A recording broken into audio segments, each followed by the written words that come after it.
દર્શક મિત્રો, જેમ બરોડા ન્યૂઝમાં તમારું હાર્દિક સ્વાગત છે।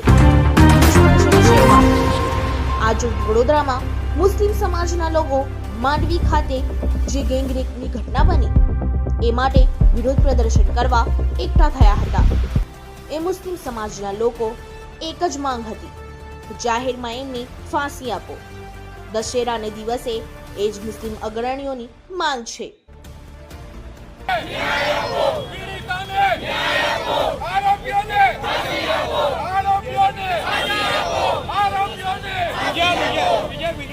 આજે જમા થયા છો, શું માંગ?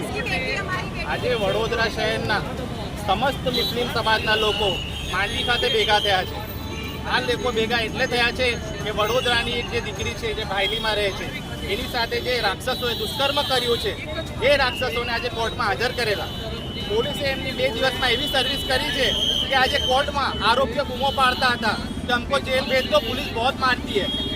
હજુ તો એમને બહુ ભોગવવાનું બાકી છે। એ લોકોએ વિચારવું જોઈએ કે જ્યારે એ લોકોએ પીડિતા સાથે આવો અન્યાય કરતા હતા ત્યારે એ પીડિતાની શું હાલત હશે। અને આ મુસ્લિમ સમાજ અરે રોડ પર એટલે ઉતર્યું છે કે એ પીડિતાને ન્યાય મળે।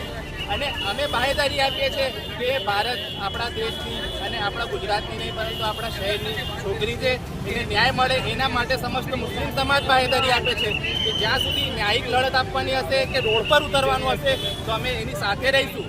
અમે સરકારને વિનંતી કરીએ છીએ કે અવારનવાર નવા કાયદાઓ બનાવવાની પાછળ એ લોકો પડેલા રહે છે। એવા કાયદાઓ કે જેની આ લોકોને સમાજના લોકોને કોઈ જરૂરિયાત નથી, પરંતુ એ કાયદા એ લોકો નથી બનાવતા કે આવા રેપિસ્ટોને 4 દિવસમાં નહીં પણ મહિના 2 મહિનામાં કેસ ચલાવીને ફાંસી આપવામાં આવે। આવા ઉદાહરણ કેમ નથી બેસાડતા? એવા ઉદાહરણ નથી બેસાડતા એટલે આવા બનાવો બની રહ્યા છે।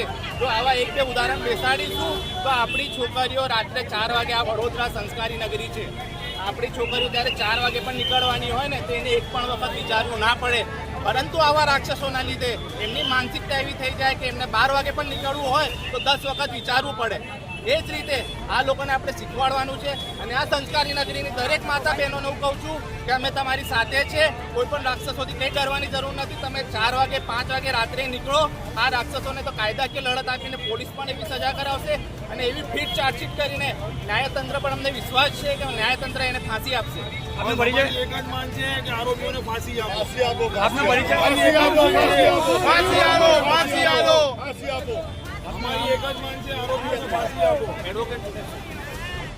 पूरा का पूरा हिंदू मुस्लिम सिख सभी हम लोग साथ में हैं उनके, बराबर है। जल्दी से जल्दी उसको न्याय मिले ऐसी हमारी इच्छा है भाई।